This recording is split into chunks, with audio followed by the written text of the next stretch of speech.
Okay, so hello people, this is your channel CATV, and in this video we are going to revise the particular topic duration of the bond.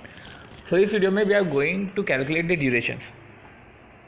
So duration का मतलब क्या होता है? Duration means कि average time taken by the investor, कि investor को कितना time लगेगा अपने इन्वेस्टमेंट को रिकलेक्ट करने में, कि जितना उसने इन्वेस्टमेंट करा है उसको रिकलेक्ट करने में उसको कितना टाइम लगेगा। और देखो, जो मैच्योरिटी होती है बॉन्ड की, उस बॉन्ड की मैच्योरिटी से इनफैक्ट ड्यूरेशन तो कम ही रहता है, ठीक है। तो duration come in the sense कि इसलिए कम रहता है क्योंकि कुछ आपको इंटरेस्ट के रूप में पेमेंट जल्दी मिल जाता है ना। तो अगर देखा जाए तो बॉन्ड का जो भी फेस वैल्यू, जो बॉन्ड में जो भी आपने परचेस किया है, जो भी इन्वेस्टमेंट करने में जितने भी रुपए लगाए हैं, तो उसमें कुछ कुछ रुपए तो आपको पहले ही मिल जाते हैं। तो ऐसे केस में जो ड्यूरेशन है ना, वो आपका मैच्योरिटी से तो कम ही रहता है। और कुछ रिलेशन हमको ये भी समझना चाहिए कि कूपन रेट ज़्यादा होगा तो ड्यूरेशन कम हो जाएगा, क्योंकि मतलब duration come in the sense आप जल्दी अपने इन्वेस्टमेंट को रिकलेक्ट कर लोगे। और ऐसा ही है कि अगर YTM भी ज़्यादा रहेगा तो भी ड्यूरेशन कम हो जाएगा। तो कूपन रेट ज़्यादा होगा, YTM ज़्यादा होगा, दोनों केस में ड्यूरेशन जो है अपना कम हो जाएगा। ड्यूरेशन कैलकुलेट करने के लिए तीन स्पेसिफिक क्वेश्चन निकाले हैं। वो 3 स्पेसिफिक क्वेश्चन हम करते हैं, इससे हमारा ड्यूरेशन जो है समझ में आ जाएगा हमको। तो 2 तरीके से हम कैलकुलेट कर सकते हैं, पर अभी हम जो है क्वेश्चन करते हैं। क्वेश्चन के थ्रू मैं आपको बता दूँगा कैसे कैसे और कैलकुलेट होता है। तो क्वेश्चन नंबर 55 क्या है कि A limited has issue convertible bond, कि ए लिमिटेड ने कन्वर्टिबल बॉन्ड इशू करा है, और वो कन्वर्टिबल बॉन्ड जो है कूपन रेट कैरी कर रहा है 14%, और एक बॉन्ड कन्वर्ट होता है 20 शेयर में। तो आप ऐसा करो कि वो जो भी अपना छोटा मोटा डायग्राम है वो आप बना लो डायग्राम। तो जो है इंटरेस्ट वो तो 14% है, बट जो है सिमिलर क्रेडिट रेटिंग जो है 8% है। तो सिमिलर बॉन्ड की जो क्रेडिट रेटिंग है वो 8% है, इन द सेंस कि वहाँ पे इंटरेस्ट 8% है, पर इधर जो है 14% है। पर हमको ये 8% का यूज़ डिस्काउंटिंग में काम आएगा, ठीक है। तो अपने को पता है, अपन ने क्वेश्चन इस पर किया था, और उसकी 5 साल की मैच्योरिटी है और पार पे ही रिडीम होगा, ठीक। प्रेजेंट वैल्यू 8 का भी देख रखा है, 14 का भी देख रखा है, तो हमको यही फैक्टर लेने पड़ेंगे। अब हमें क्या निकालना है? सबसे पहले तो current market price of bond. अब current market price of bond क्या है, मतलब ले दे के डिस्काउंटिंग ही करनी है तो कर लो डिस्काउंटिंग। जो भी तुम्हारा कूपन रेट है, ठीक है, उसकी डिस्काउंटिंग कर लो। तो जो भी आपका है कैसे कैलकुलेट करो? 14% मतलब 14 रुपये तो है ही तुम्हारे पास। इन फैक्टर को टोटल कर दो, जिससे तुम्हारा प्रेजेंट वैल्यू ऑफ इंटरेस्ट आ जाएगा, और present value of redemption value को इससे मल्टीप्लाई कर लो, ऐसा आ जाएगा तुम्हारा। देखो, यही प्रोसेस इनका यही था, और लास्ट में 114 कर दिया इन्होंने। एक क्वेश्चन है, minimum market price of equity share. कितना minimum market price equity share का होना चाहिए जहाँ पे बॉन्ड होल्डर जो है वो कन्वर्जन ऑप्शन एक्सरसाइज करे? तो कितना मिनिमम होना चाहिए? मतलब कि इक्विटी शेयर की वैल्यू इतनी होनी चाहिए, ठीक है। Minimum market price equity share holder का इतना होना चाहिए कि एटलीस्ट वो बॉन्ड को मैच कर जाए। इन द सेंस कि बोलना ये चाह रहा हूँ कि जो ये वैल्यू आ रही है 124 डिवाइड बाई 20 कर दो, कम से कम 6.20 तो वैल्यू होनी चाहिए। अब ड्यूरेशन ऑफ द बॉन्ड, या आई ड्यूरेशन ऑफ द बॉन्ड, ठीक है। तो देखो कैसे कैलकुलेट करोगे? आप सबसे पहले एक कॉलम में लिखो इंटरेस्ट, ठीक है। तो इंटरेस्ट लिखोगे, आपको रिडेम्पशन वैल्यू लिखोगे, ऐसा बेटर है कि एक कॉलम में आप लिख लो कैश फ्लोस, ठीक है। तो 14 14 14 14 ये 4 बार, ठीक है। 5वीं बार भी 14 लिखो, मैं तो बोल रहा हूँ कि 5वीं बार और 100 भी लिख दो, तो 114 की जगह ऐसा कर लो, तो वो सही रहेगा, ठीक है। आपको समझ में भी आएगा कि, पर ये है कि वो 5 के बाद 6 मत कर देना, कि इधर आपने 14 लिखा है तो नीचे 100 लिखना और फिर 5 ही लिखना उसको भी, ठीक है। प्रेजेंट वैल्यू इंटरेस्ट फैक्टर तो ही आपके पास, इससे आप प्रेजेंट वैल्यू निकाल लो, ठीक है, और प्रेजेंट वैल्यू का टोटल। अब देखो, प्रपोर्शन ऑफ बॉन्ड वैल्यू यही निकालना था, ठीक है। आपने ये सब निकाल लिया, ठीक है, सबकी प्रेजेंट वैल्यू निकाली, टोटल आया। अब इसका इससे प्रपोर्शन निकाल लो, ठीक है। तो इतना प्रपोर्शन है, इतना प्रपोर्शन आपने निकाल लिया, टोटल आपका ये 1 होना चाहिए नीचे। अब देखो, यहाँ पे 2 तरीके आते हैं, जो मैं आपको बोला था 2 तरीके, वो ऐसा है कि आप इसको इससे मल्टीप्लाई कर लो। एक तरीका तो ये कि इस प्रपोर्शन को नंबर ऑफ़ ईयर से मल्टीप्लाई कर लो। तो आप ऐसे मल्टीप्लाई करोगे तो ऐसा 4028 आ जाएगा। तो इसको मैं ऐसा बोलते हैं 4.028, ये अपन बोलते हैं मेथड नंबर 1, ठीक। या तो दूसरा तरीका है कि इसको ही इससे मल्टीप्लाई कर लो, ठीक है, इसको इससे मल्टीप्लाई कर लो, ऐसे मल्टीप्लाई कर लो, और जो है इसको इससे मल्टीप्लाई करके फिर इससे मल्टीप्लाई करना, वो आपको मेथड नंबर 2 से बता दूंगा। पर ये जो पर्टिकुलर मेथड है मेथड नंबर 1 हो गई, ठीक है। ये 4.028 आपका ईयर्स आ गया। अब देखो, ये हमारा हो गया क्वेश्चन नंबर 55, ठीक है। और एक क्वेश्चन नंबर 50 है, वो भी देख लेते हैं। तो देखो, अब 53 वाला क्वेश्चन है, अभी अपन ने करा 55 वाला क्वेश्चन। 53 वाला क्वेश्चन देख लेते हैं। अब face value, coupon rate, YTM, redemption value सब देख रखा है। अब हमको मार्केट प्राइस कैलकुलेट करना है, ठीक है। अब मार्केट प्राइस कैसे कैलकुलेट होता है? देखो YTM का ही अपना फॉर्मूला है, इधर यील्ड टू मैच्योरिटी देख रखा है 17%। क्या फॉर्मूला है इसका YTM का, कि जब आपको फेस वैल्यू और मार्केट प्राइस दोनों देख रखे हैं, ठीक है, फेस वैल्यू और मार्केट प्राइस, सॉरी आपको जब फेस वैल्यू और मार्केट प्राइस दो फॉर्मूले होते हैं। देखो एक तो आपको जब रिडेम्पशन वैल्यू और इशू प्राइस देख रखे तो रिडेम्पशन वैल्यू में से इशू प्राइस हमको माइनस करना पड़ता है, पर हाँ रिडेम्पशन वैल्यू में हमको कैपिटल गेन टैक्स का एडजस्टमेंट देना पड़ता है, मीन्स हमको कैपिटल गेन टैक्स माइनस करना पड़ता है रिडेम्पशन वैल्यू में से, और डिनोमिनेटर में भी उसका हमको ध्यान रखना है।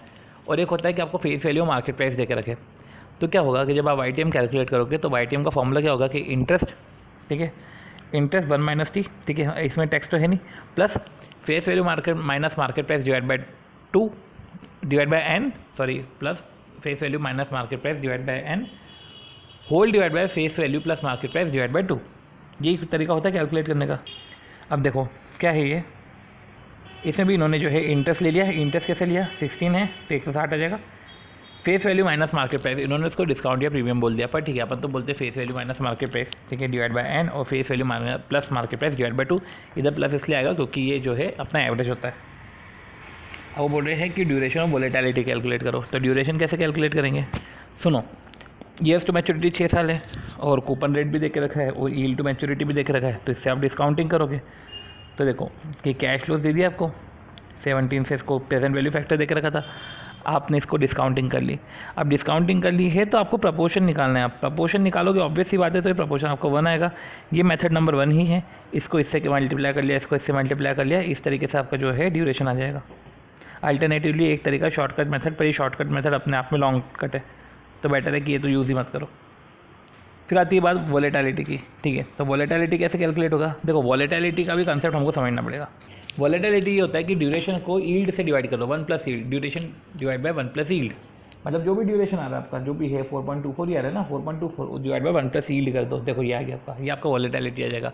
तो वोलेटिलिटी क्या होता है कि 1% YTM चेंज करने से कितना % बॉन्ड की प्राइस वॉलेटाइल हो जाएगी। तो भले आंसर ईयर्स में आता है, पर इसको ऐसा बोलते हैं कि YTM को 1% चेंज करने से जो है आपका जो है चेंज बॉन्ड की प्राइस 3.63% से चेंज हो जाएगी। इस पर तो हम क्वेश्चन और करेंगे। और एक्सपेक्टेड मार्केट प्राइस निकालना है if increase in required yield. Increase जो होता है यील्ड का वो जो है 75 बेसिस पॉइंट से हो जाता है, मतलब कि 17.75% से डिस्काउंटिंग करनी है। तो हमको क्या निकालना है कि हमको मार्केट प्राइस तब भी निकालनी है। तो ऑब्वियस ही बात है, जब मार्केट प्राइस हमको तब भी निकालनी है तो वही फॉर्मूले में पुट कर देना, और क्या। अब देखो इधर मैं आपको फॉर्मूला सजेस्ट कर रहा था, पर ये एक रॉन्ग मेथड है। किस तरीके से रॉन्ग मेथड होगी, इसलिए बिकॉज देखो जब वोलेटिलिटी देके रखा है तो आपको आपसे एक्सपेक्टेड है कि आप इस तरीके से क्वेश्चन को मतलब करोगे, वोलेटिलिटी के हिसाब से करोगे। मतलब कि अगर रिक्वायर्ड यील्ड 0.75 से बड़ा है तो 0.75 इंटू आप क्या करोगे 3.63 करोगे, तो इतने % से 2.7225% से बॉन्ड की प्राइस वॉलेटाइल हो जाएगी, 2.7225 से बॉन्ड की प्राइस कम हो जाएगी। तो 17% पे बॉन्ड की वैल्यू क्या आ रही थी, 17% पे बॉन्ड की वैल्यू जो आ रही थी वो 960.26 आ रही थी। तो जो है 960.26 पे मल्टीप्लाई कर लो, 960.26 से मल्टीप्लाई कर लो तो 26.14, ये 26.14 से आपको वैल्यू कम करनी है। अब सेम देखो ये भी जो क्वेश्चन है 54, इसमें भी face value, coupon rate, redemption value, YTM सब देख रखा है। पूरा का पूरा डिक्टो क्वेश्चन है, जहाँ पे आपको मार्केट प्राइस निकालना है तो आप वही फॉर्मूला यूज़ कर लोगे, ठीक है। ड्यूरेशन ऑफ द बॉन्ड है तो वही 6 साल दे के रखे हैं। कैश फ्लोज की डिस्काउंटिंग अपने को करनी है बस। वोलेटिलिटी है तो यील्ड से हम जो है डिवाइड कर देंगे। उसके बाद जो है यील्ड अगर 100 बेसिस पॉइंट से बढ़ जाएगा तो हमको वैसे कैलकुलेट करना है, 75 बेसिस पॉइंट से बढ़ जाएगा तो वैसे कैलकुलेट करना है, ठीक है। तो सिंपल सा क्वेश्चन था, ऐसा कुछ खास तो है नहीं इसमें भी। 55th क्वेश्चन जो है हम वो कर चुके हैं। 56th क्वेश्चन हम देखते हैं। 56th क्वेश्चन जो है क्लास नोट का क्वेश्चन है, तो हम बेटर है कि नहीं करें। ओके, तो अपना जो है 57th क्वेश्चन क्या है, मिस्टर ए प्लान कर रहा है कि इन्वेस्टमेंट करे बॉन्ड में। 2 कंपनीज दे के रखी है, एक्स और वाई। अब डिटेल्स ये दे के रखी है कि एक्स की डिटेल्स आपको दे के रखी है, वाई की डिटेल्स आपको दे के रखी है।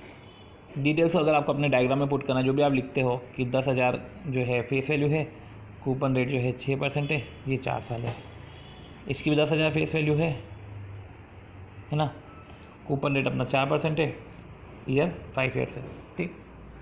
करंट मार्केट प्राइस जो है 10796 है और बोथ बॉन्ड दोनों बॉन्ड के पास सेम YTM है। अब ये करंट मार्केट प्राइस किसका देके रखा है, ये एक्स बॉन्ड का देके रखा है। ठीक है। अब मिस्टर ए कंसिडर देखो both bond have same YTM since mister A consider duration of bond as the basis of decision making, तो वो ड्यूरेशन ऑफ बॉन्ड देखता है, हमको duration of each bond calculate करना है। ठीक है, तो देखो सिंपल सी बात है कि हम x से हम जो है ड्यूरेशन कैलकुलेट कर लेंगे, वही हमारा y का भी ड्यूरेशन मतलब कि YTM होगा। तो अपन x का यूज़ करते हैं क्योंकि इसकी मार्केट प्राइस भी देखे रखी, तो अपन x से हम जो है YTM कैलकुलेट करते पहले। अब देखो इधर ऐसा है कि ये फेस वैल्यू है, मान लेते हैं कि रिडेम्पशन पे भी पार पे होगा, तो देखो 6% पे तो वैल्यू जो है तुम्हारी 10,000 भी आएगी। आपको चाहिए 10796, तो ऐसा करते हैं हम एक 7% से कैलकुलेट करते हैं, सॉरी 7% से नहीं, 7% से कम पे कैलकुलेट करेंगे तब जाके वैल्यू आपकी बढ़ेगी। ठीक है, तो हम ऐसा करते हैं 5% पे कैलकुलेट करते हैं। देखो यही है कि फ्यूचर कैश फ्लोज थे, वो कैश फ्लोज पे उन्होंने जो है डिस्काउंट किया, राइट। इसमें एक चीज़ ये मिसप्रिंट हो गया है कि जो है 5th ईयर पर ये है 10,600 आना चाहिए, सॉरी 5th ईयर पर 10,600, क्योंकि इंटरेस्ट तो मिलेगा ही मिलेगा, फिर वो 10,000 भी तो रहेगा रिडेम्पशन, तो ये लेना चाहिए। तो इस तरीके से जब आप 5th ईयर पर जाते हो, जब 5% आप कैलकुलेट करते हो तो आपको कितना आता है वैल्यू, तो जो 5% से कैलकुलेट हो रहा है वो हो रहा है 10432.95। ठीक है, और जो 4% है वो 4% से क्या कैलकुलेट हो रहा है, तो देखो आपने 6% से कैलकुलेट किया तो आपका 10,000 आया, 5% से कैलकुलेट कर रहे हो तो 10432 आ रहा है, तो आपको एक और नीचे जाना पड़ेगा तभी तो जाके आपकी वैल्यू आएगी। तो एक वैल्यू आपको जो है एक ऐसी लानी जो 10796 के ऊपर जाए, तो उन्होंने 4% से करा डिस्काउंटिंग। देखो तो 5% से कैलकुलेट किया था तो आ रहा था आपका 10432.95, 4% से कैलकुलेट कर रहे हो तो वैल्यू आ रही है 10890.35। अब इसी के बीच में जो है 10796.80 है, राइट।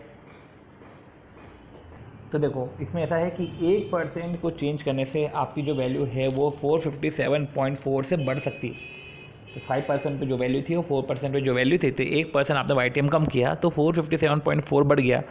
तो हमें तो 457.4 बढ़ाना ही नहीं है, हमको तो 363.35 बढ़ाना है ताकि हम जो है 10796.80 पे पहुँच सके। तो ऐसे केस में जो है आप वही यूनिटरी मेथड का कैलकुलेशन करेंगे, वो तो आपको आता ही होगा, और इंटरपोलेशन फॉर्मूला रहने दो, वो यूनिटरी मेथड से करो। ठीक है, और इस तरीके से जो है आपका आंसर वो आंसर आ जाएगा 4.20%। इससे भी वैसे ही कैलकुलेट किया है और यूनिटरी मेथड से भी वही कैलकुलेट होगा। तो सिंस ये एक्स का YTM आ गया तो वाई का भी YTM वही है, क्योंकि ड्यूरेशन ऑफ बॉन्ड तो सेम ही है। ठीक है, क्या सॉरी यील्ड दोनों का तो सेम ही है। ठीक है, तो यील्ड क्या है 4.20%।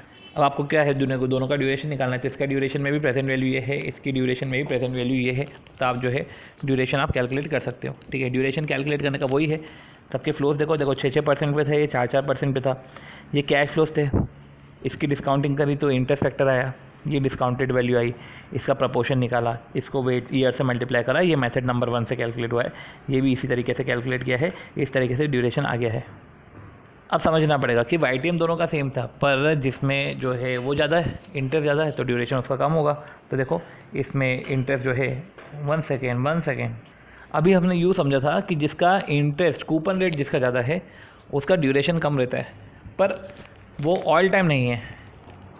सॉरी वो ऑल टाइम क्या, वो तो रहता ही है, ये थोड़ा सा दिक्कत है। ठीक है, हाँ जिसका कूपन रेट ज़्यादा है, सिंस इधर इसका कूपन रेट ज़्यादा था तो इसका ड्यूरेशन जो है कम आया है। तो ऑब्वियस ही बात है वो इसलिए आया है क्योंकि वो इंटरेस्ट का जो मेजर पोर्शन, जो ज़्यादा इंटरेस्ट हमको पहले ही मिल रहा है ना, प्री पेमेंट हमको जल्दी हो रहे हैं।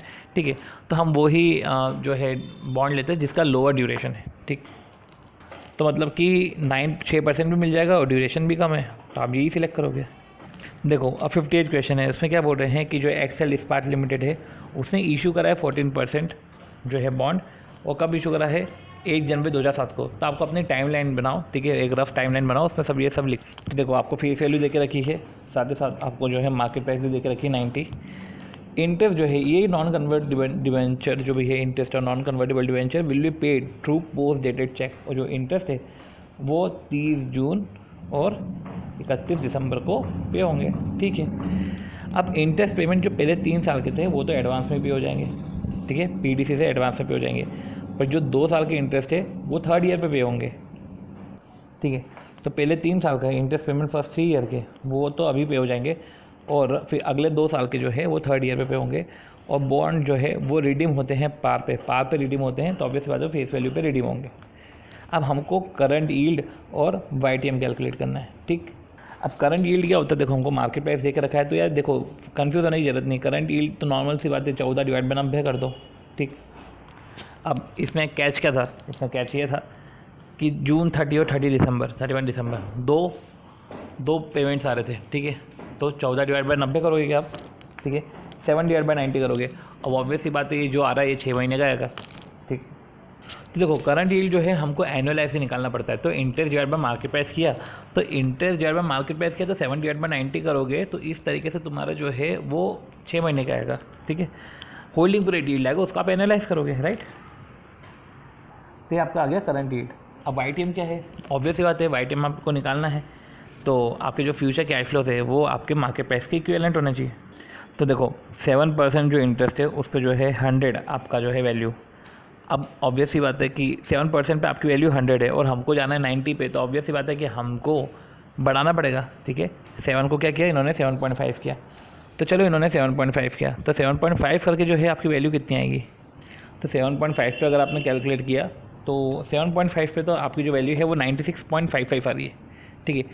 तो 7.5 पे 96.55 आ रही है, तो देखो फिर बेटर है कि इन्होंने फिर जो है 9 पे कैलकुलेट किया है। तो हम तो कंसेप्ट देख रहे हैं, हम तो 8% पे भी कैलकुलेट कर सकते हैं, ठीक है।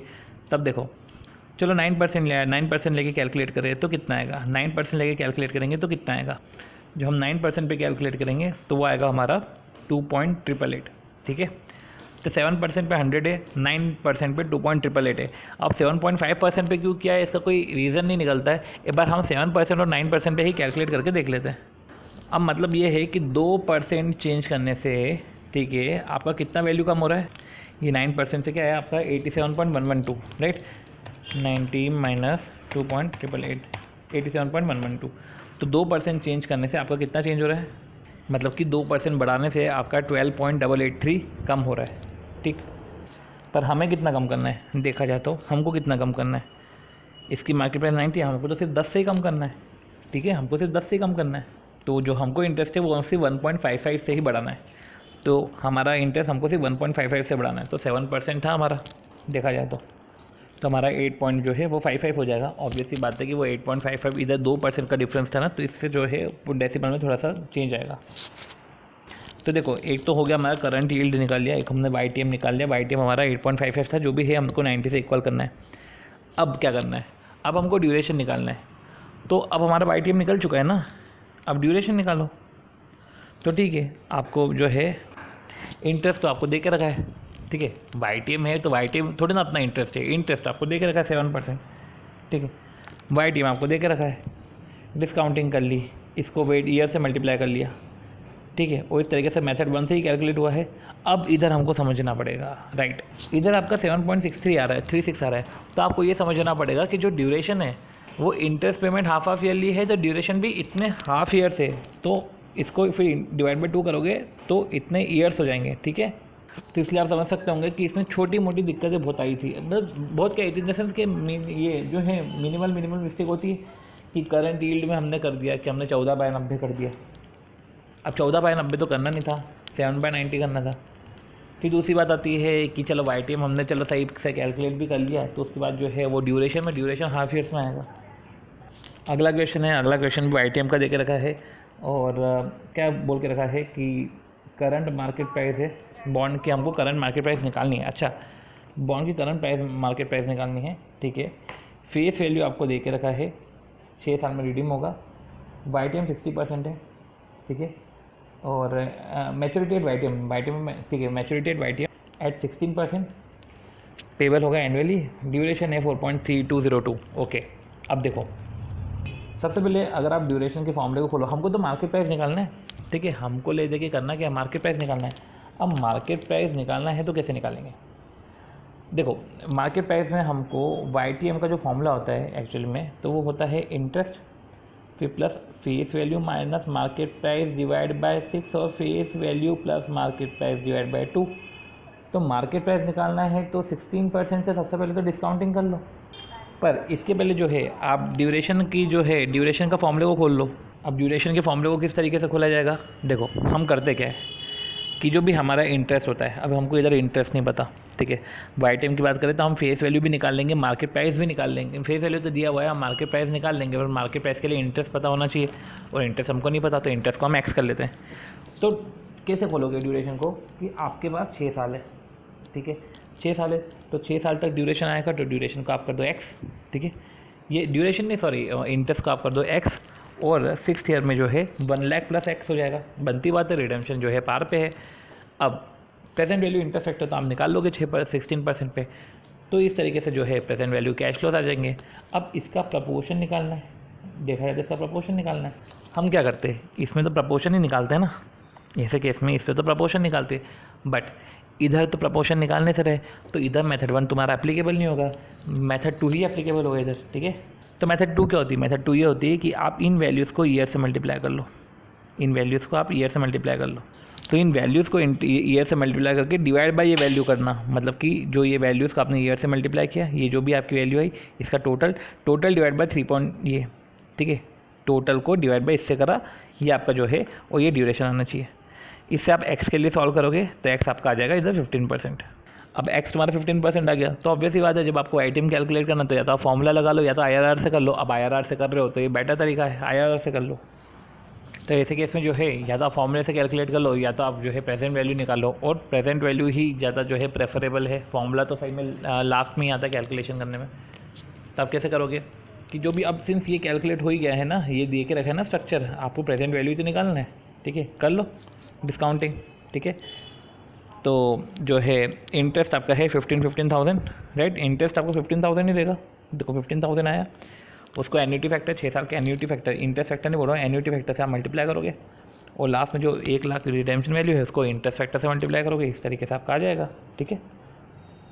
ओके, तो हम 60 क्वेश्चन है, वो 60 वाला क्वेश्चन में हम देखते हैं कि मिस्टर ए जो है उसको 1 लाख की ज़रूरत है आफ्टर 2 ईयर, 2 साल बाद 1 लाख की ज़रूरत है। अभी नहीं है ज़रूरत भाई, आप समझना ही, क्वेश्चन अच्छा क्वेश्चन है भाई, तुमको 2 साल बाद 1 लाख की ज़रूरत है, ठीक है। और for which he wants to make one time necessary investment. अब अभी तो कुछ इन्वेस्टमेंट करेगा ना, तो उसके बाद 2 बॉन्ड है, एक्स और वाई, कूपन्स दे के रखे हैं, ठीक है। तो कूपन के नाम पे कैश फ्लोज है, ठीक है।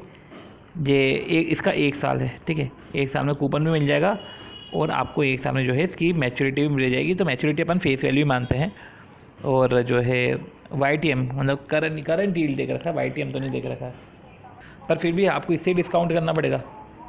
देखो करंट प्राइस है 972.63। अब देखते हैं कि 1070 जो है 1070 डिवाइड बाई 1.10 क्या है, 972.73, ठीक है। तो यही आपका YTM है। 1 साल में तो आपका करंट यील्ड ही YTM होता है।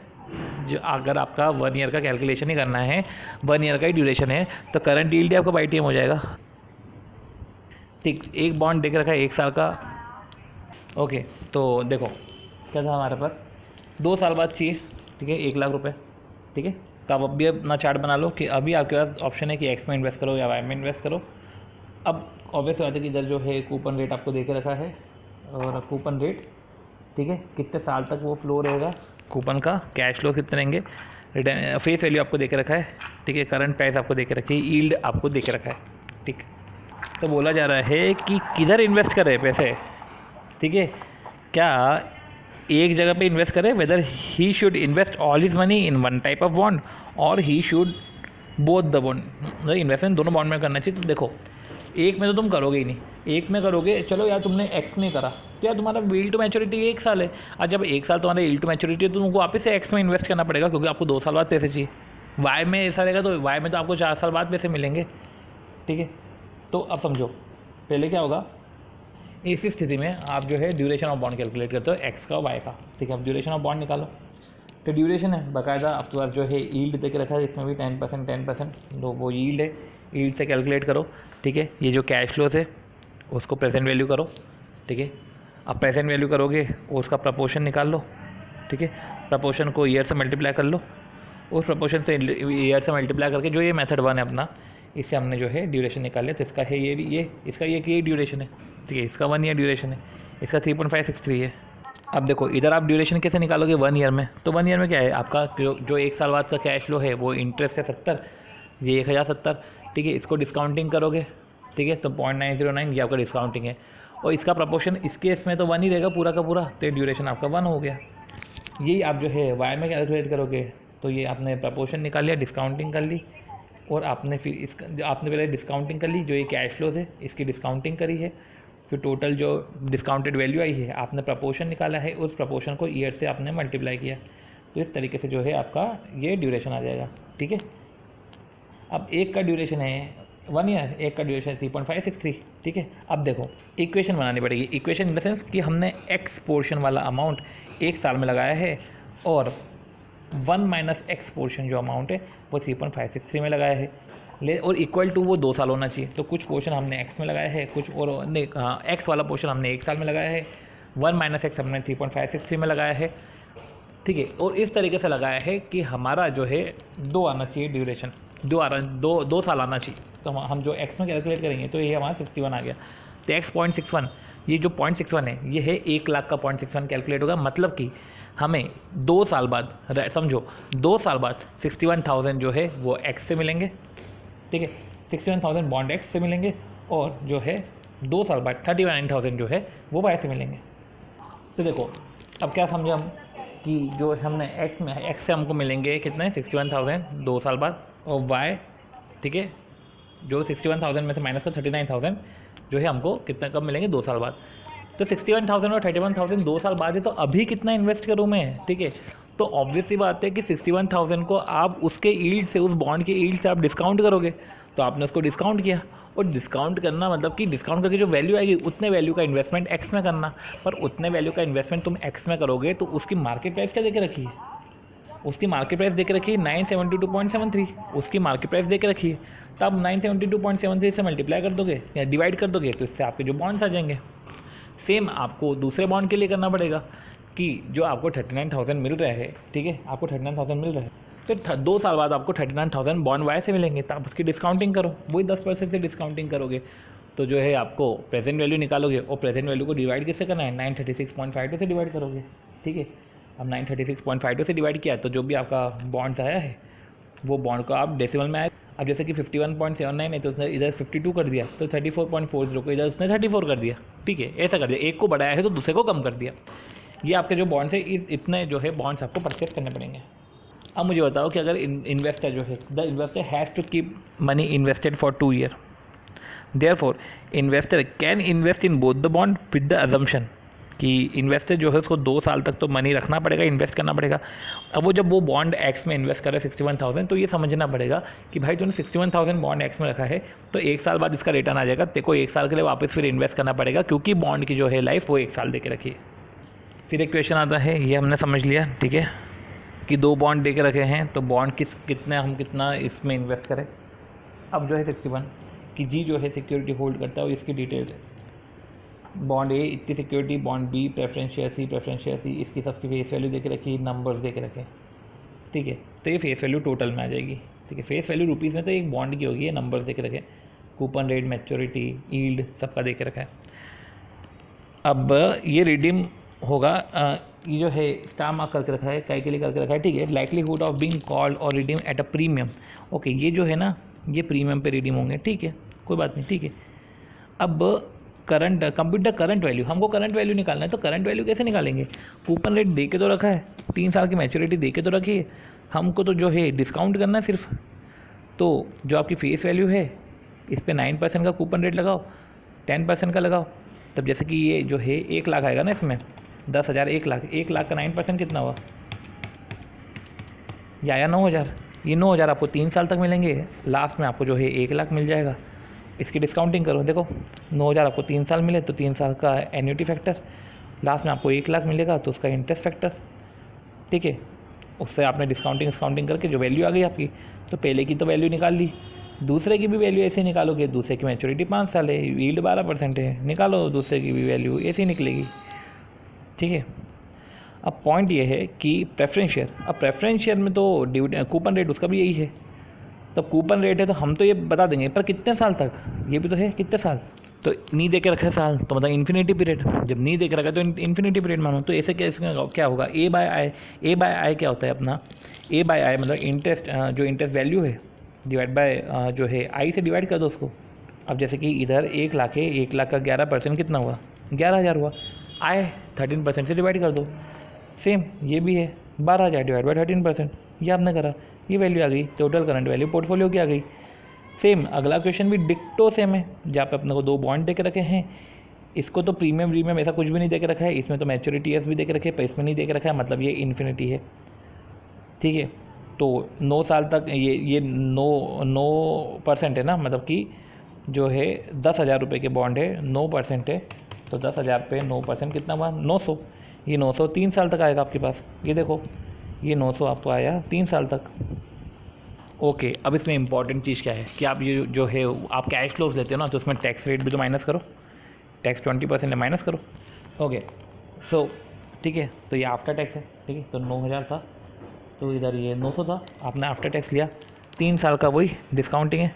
ठीक है, और जो है 1000, इसमें तो ऑब्वियस आ जाओ, इसको इसमें थोड़ा ना टैक्स करोगे आप, तो जो भी 1000 इसको 10 से मल्टीप्लाई करो, क्योंकि आखिरी में तो जो है आपको वही मिलेगा रिडेम्पशन वैल्यू, और 30 साल का इंटरेस्ट फैक्टर से करो। तो इस तरीके से आपने ये कैलकुलेट कर लिया। इस तरीके से आपने जो है 5 साल के बॉन्ड में भी ऐसे ही करा है कि आफ्टर टैक्स इंटरेस्ट लेकर, ठीक है, आपने कैलकुलेट किया है।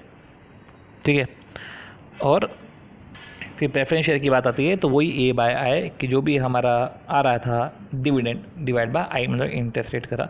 तो इस तरीके से आपने जो है करंट वैल्यू पोर्टफोलियो की निकाली, और इस तरीके से हमने सारे क्वेश्चन ओवर करे हैं। अब आती कन्वेक्सिटी की बात, तो नेक्स्ट वीडियो में हम जो है कन्वेक्सिटी की बात करेंगे। ठीक है, तो मिलते हैं हम हमारे नेक्स्ट वीडियो में। अगर आपको वीडियो अच्छा लगा हो तो please do like and share the video and subscribe to the channel. And इसी तरीके से जो है छोटे छोटे वीडियो बना लेंगे, ओवर हो जाएगा अपना सब कुछ। ओके, क्वेश्चन भी सारे हो गए हैं। ठीक है, अगर हम देखें तो 53, 54, 55, 56, 57, 58, 59, 60, 61, 62, तो अराउंड अपन ने 10 क्वेश्चन कर लिए। ठीक है, तो अच्छा है, अच्छे अच्छे कम समय में अपन ने अच्छे खासे क्वेश्चन कवर कर लिए। ओके, हाँ, मिलते हैं।